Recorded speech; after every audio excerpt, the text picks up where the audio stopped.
All right, so let's go ahead and pivot on over and talk a little bit about the Utah Jazz.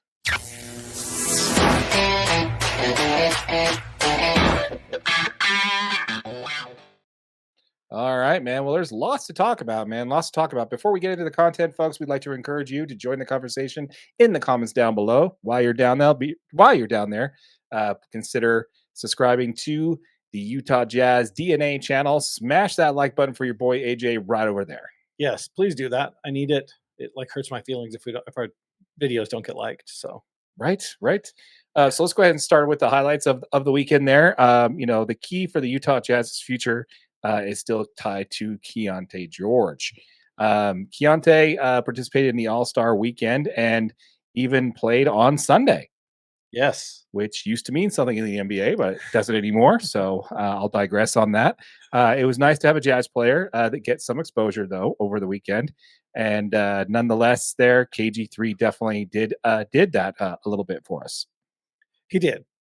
He was playing on a really talented team. I mean, the Rising Stars team that he was playing on included Stephon Castle from the Spurs, Dalton Connect from the Lakers, Ryan Dunn from the Suns, and obviously the Grizzlies rookie Zach Edey. So this is a pretty talented team with some pretty high picks, and some surprise picks and players really just trying to make a name for themselves. And they got the opportunity. Like I said, they're playing on Sunday. That is not how it should be. That's a conversation for maybe later, maybe another time. I don't know. I want to ask you about the Draymond Green comments. Yeah, we'll talk about that in a minute. Yeah, but I think it's just really, it's really important to note how Keyonte didn't look out of place in any of these games. Yes, they're exhibition games. Yeah, they're for fun. The All-Star games traditionally have meant absolutely nothing. You've got a chance to be out there with some of the best players on the planet, some of the best players of all time to ever put a basketball in their hands. And this guy's just in there enjoying the moment, and every single moment he's just loving it. So it was really good to see him just fit in. He's joking around with some of the older players. He's, you know what I mean? I loved it for Keyonte. He had a great run through the whole thing. He had a game where he scored 13 points in the title game that sent them, to the game that played on Sunday. So yeah, it was great. Keyonte, if he can continue that swag that he had in some of those games, this dude will be lethal. Mark my words. I like it. You kind of stepped over my next sentence, actually. I was going to ask you a question. Okay, I'm ready. And you kind of stepped all over it. But I was going to ask you, man, what are we going to do with KG3? With KG3. Yeah. He showed a lot of promise in his rookie season, but had some inconsistencies with efficiency. But always has been, this has always been an issue for this kid. And while this season we are seeing overall improvements year over year over his rookie numbers, which could easily just be contributed to the fact that he's getting more minutes this year than he has before. Yeah. But we really haven't seen that jump that at least I was hoping to see from 1 year to the next. Honestly, it could just be the victim of comparison. The victim of the whole concept there of comparison is the murderer or killer of joy, right? Yeah. But he's getting in comparison in respect to Isaiah Collier. This is a player who is showing tangible improvements already in his rookie year. Yeah. With efficiency alone. While he is still young, I don't think the Jazz could throw. I don't think it's too with Keyonte. I think it's a little too early to throw in the towel just yet. Oh yeah. But he clearly is more suited for that JC type role more than he is a starting point guard on this team for a team that's set to compete in the postseason. Yeah. I think. So I think and obviously I didn't have anything on this in my notes, but I think you're missing it. I think you're correct in the fact that he is absolutely the victim of comparison. But I don't think it's Isaiah Collier he's being compared to. I think the player he's being compared to is Donovan Mitchell. The fact is us as Jazz fans had an opportunity to watch the Utah Jazz take a mid first round pick and turn into an absolute superstar over the course of one season. This kid, most NBA all-star level players don't become all-star level players in their first, second, or third seasons. Look at SGA. He's a potential MVP candidate. And yes, he was great in his first seasons, but he's not an MVP candidate after 3 years. Neither was Donovan Mitchell. But yeah, SGA was definitely. I think you're not realizing how highly touted SGA was before he was traded from. No, I totally understand how. I mean, this dude was legit. Obviously, that's the reason you give up like the whole fucking busload of picks for this guy, right? Right. I get that. But the thing is it takes time to grow these into legitimate NBA players. The game has got to slow down. And I think we'll know by the end of next season who this kid really is, right? That's why they give you 4 years on a rookie scale contract because you just don't know. Yeah, I don't know. I think there's enough to see efficiency changes within the time that he's been available for this team. It is a little bit circumstantial, though. There are some things that kind of play into what you're talking about there. This is not a team that is trying to win right now, so Correct. therefore the motivation to actually play well is probably not there for this guy. I just don't see him as being the point guard for the future, or even one of the key pieces in the core for this team. While he might be on this team and being a key contributor, like a six man off the bench, I don't think he's going to be the elite starting point guard we were planning on. Even to us, we did a video about comparison about how when we drafted him, exactly to your point, that he could be the next Donovan Mitchell type player on this Jazz Right. team. Absolutely. But the lack of consistency and the just the shot selection that leaves a lot to be suspected there. I'm not down on him. I don't think the Jazz should punt on him at all. I was just hoping by this time we would see a little bit more towards what you're talking about there and seeing some growth within this player. Something like not like necessarily an SGA, but just even give me oh gosh, who would I even compare him to right now? Like a Jalen Brown or somebody that where you Jalen know, Brown's a tough one. well, he's now an MVP and a top player in the league Exactly. after he got through his rookie scale contract. But at the Yeah. time, he was just a top draft. He was a top, was a top draft pick. Yeah. But he wasn't the star on his team yet, Right. and he eventually grew to be one.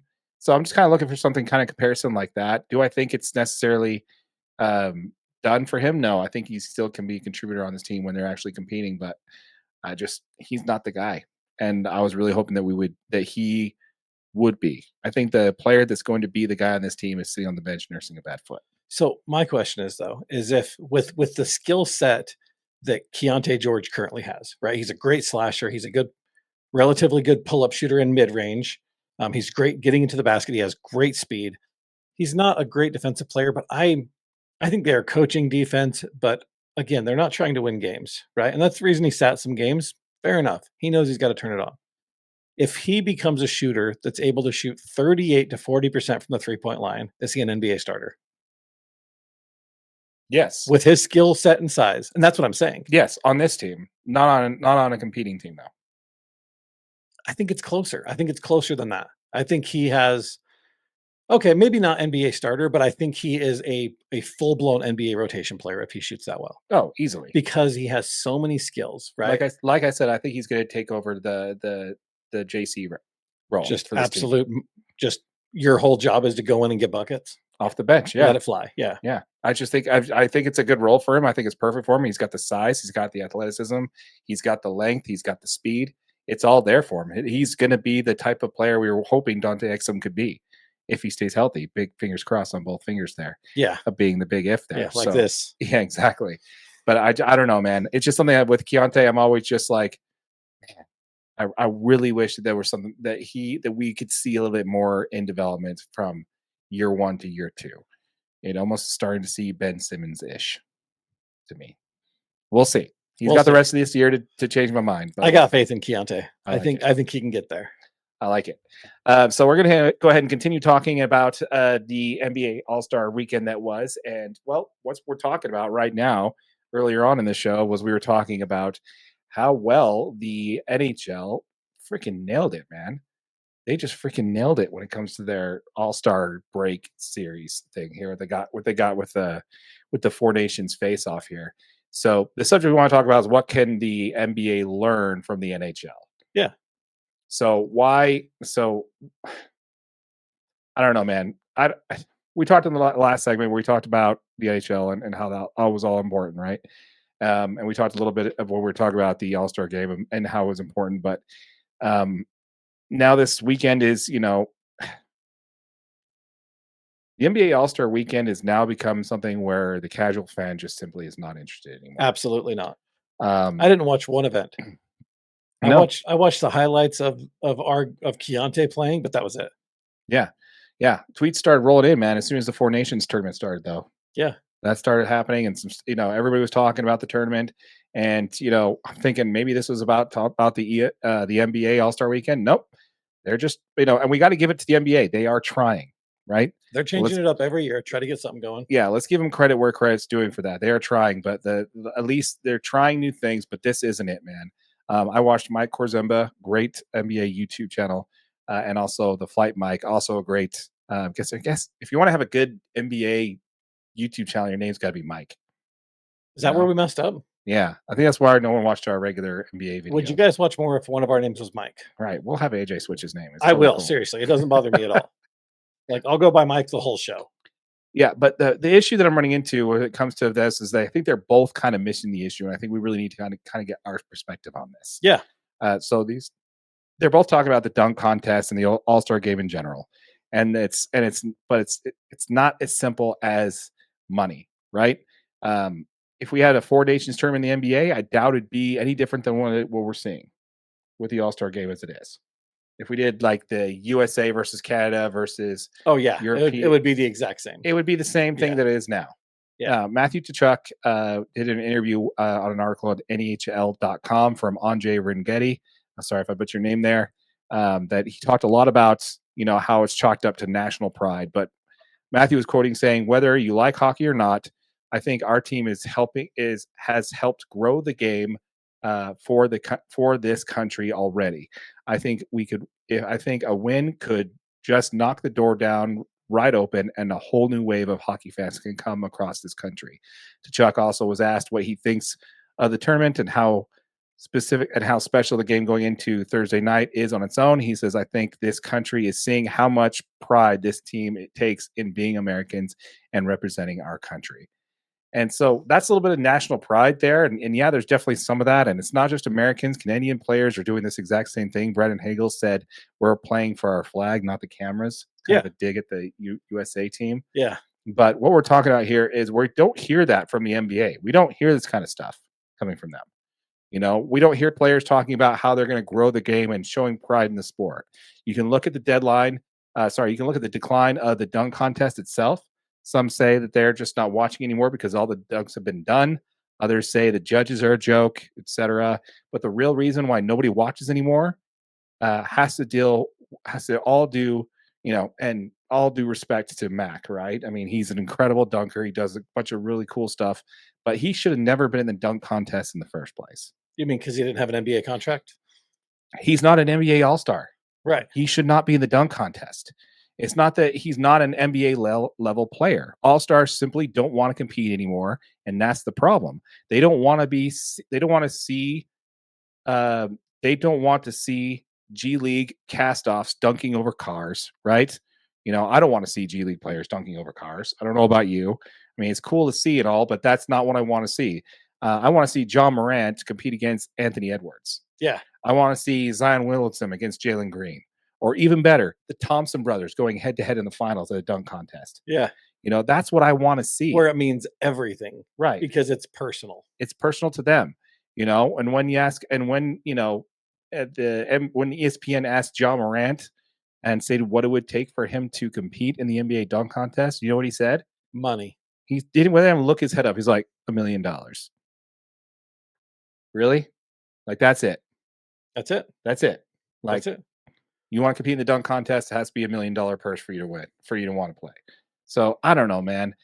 Just that's kind of the thing that these fans, and I don't know where we're getting with this, but this isn't a new thing. This is new, right? This wasn't always this way, right? You used to have the NBA All-Star players want to compete in the dunk contest. If you want a dunk contest, you got a shoe deal with Reebok or Nike or Converse. Absolutely. Right? That restated your your status as an NBA, elite player. But here's one thing that kind of points more towards the direction that I'm kind of talking about here, and it has to be the Emirates Cup. What is the one thing that the fans don't care about that the players do? And that's that stupid Emirates Cup. Yeah. And you know why that is? Because it actually means something. No, because the players get paid. The players get paid for the Emirates Cup? Yeah. The players get paid. It's like $250 million to like $500,000 for the team that wins that cup. And fans everywhere don't care about this stupid mid-season Emirates Cup or the mid-season tournament. We don't care about it, right? We're just like, okay, The floor is different color. I guess this one counts towards the tournament. Big whoop. But yeah, we don't care, but the players do, and it's because the players are getting paid because they want to win. You know, Well, and it counts to your regular season record. So if you're a winning team, you're not going out there trying to lose any of these games. well, there's to be argued on that one, but with the resting and some of this player empowerment kind of just doesn't really fit with that. But there's a fundamental motivational issue in the NBA, and it hasn't always been there. This league has turned around a 13% drop in viewership over last year's All Star game, which was down from the previous year itself. Viewership over is down 48% in the NBA overall since 2012. Ironically, that was the year that Jeremy Evans won the dunk contest, by the way. Um, if this league wants to fix their ratings issues, and they haven't, this is what they need to find out. They need to find out why the players are simply disinterested in this game outside of monetary reasons. I don't know. What do you think? I think you nailed it. And I think the thing is I don't honestly think money's going to fix it. You realize the average NHL player makes $2.5 million. Guess what the average NBA player makes, Darren? Oh gosh, probably north of that. 5 million? 12 million Jeez. is the average NBA player. Wow. And just for comparison, Steph Curry is the highest paid player in the NBA this year. He makes $55,761,216 in a season. Wow. The highest paid player in the NHL makes 13.25 million.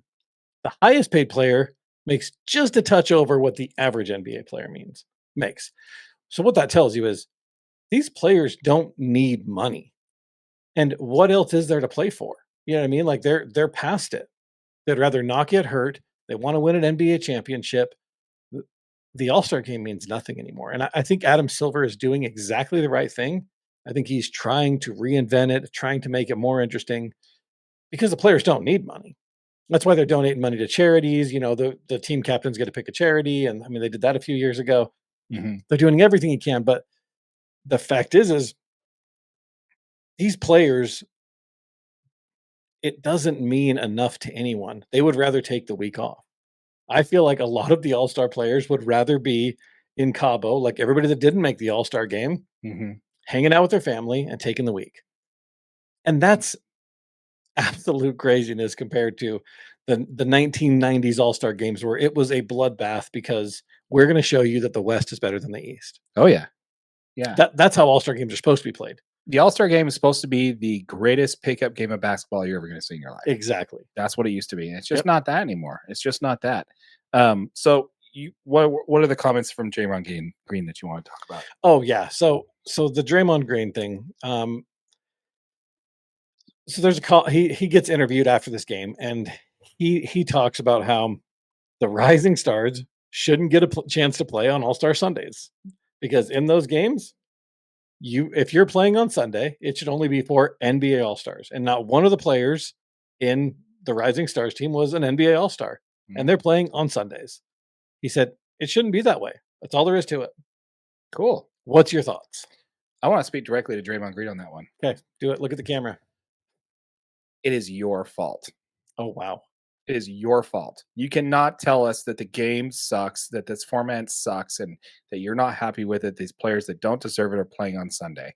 If you showed up to the All-Star game with actual intent and actually wanting to play the game and actually wanting to win and giving it your full effort, the G League stars, whatever, the rising stars people would never be playing on Sunday. This wouldn't be an issue. It's your fault. It's the player's fault for treating this like a glorified vacation. They show up, they don't want to get hurt, they don't want to get embarrassed on national TV. Once the players stop acting like that and start acting like it means something to them, then we'll no longer have this issue. That's my response. I love that. I love that because you are absolutely right. The only people in the whole world that can change the NBA All-Star game is the players. Yeah. Until they give a shit, pardon my language, until they give a shit, there's no way. Just repeat it. There's no way that this game can be fixed. Yeah, no, you're right, man. It's not going to be fixed. It's going to continue to be an issue. And I think a perfect example of that, and people are saying like, oh, he's protesting because of this whole thing with Sundays with Draymond Green. If LeBron James was going to sit out, why didn't he like give up the spot for somebody else? Yeah. That absolutely blew my mind. One of the greatest things that you'll see on the internet right now, if you're going through Instagram, TikTok, whatever, you're going to see LeBron James at 40 at the All Star game, sitting on the bench in sweatpants and street clothes. And it says Michael Jordan at 40 at the All Star game, just tearing it up at 40 and just lighting it up. That's the difference, man. That's the difference. But Michael Jordan's the greatest basketball player to ever pick up a basketball, Darren. That's also the difference. Yeah. Yeah. That's why he was an All Star at 40. Exactly. Yeah. But And every other player and on that still court playing still tried. because he wants to show every other person that's in their early 20s, I may be 40 years old, but I'm still Michael Jordan. I'm still better than everybody else on the court. Oh yeah. It drives me nuts, man. I think it's bottom line is the NBA needs to figure out why these players don't care. And until they do and find some other reason other than money, because obviously money doesn't motivate them, with the exception of the Emirates Cup. They're like, oh yeah, the players on the bench, the young players who get to see a real payday. That's half their salary, blah, blah, blah, blah, whatever. It's annoying, man, because the fans don't care about the Emirates Cup, So it's a little frustrating that, oh, pay me $1 million for the dunk contest. The last time an all-star actually competed in the dunk contest, Kia had to pay him to be involved in it. Yeah.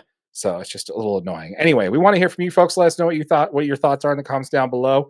Once again, folks, we did just launch a channel called Utah Jazz DNA, which is going to be specific for all your Utah Jazz content. Link to that channel is, well, you'll be watching that on that channel, so we don't need to say that. But Utah Jazz DNA is the new channel that we launched specifically for our Utah Jazz content. Please feel free to subscribe to this channel. We'd love to hear from you in the comments down below. Also, check out some merch down in the merch store. We just launched a Hot Rod Hunley t-shirt specifically Yes. for you old school Jazz fans. So be sure to check that out down below for sure. Yep. Go Jazz.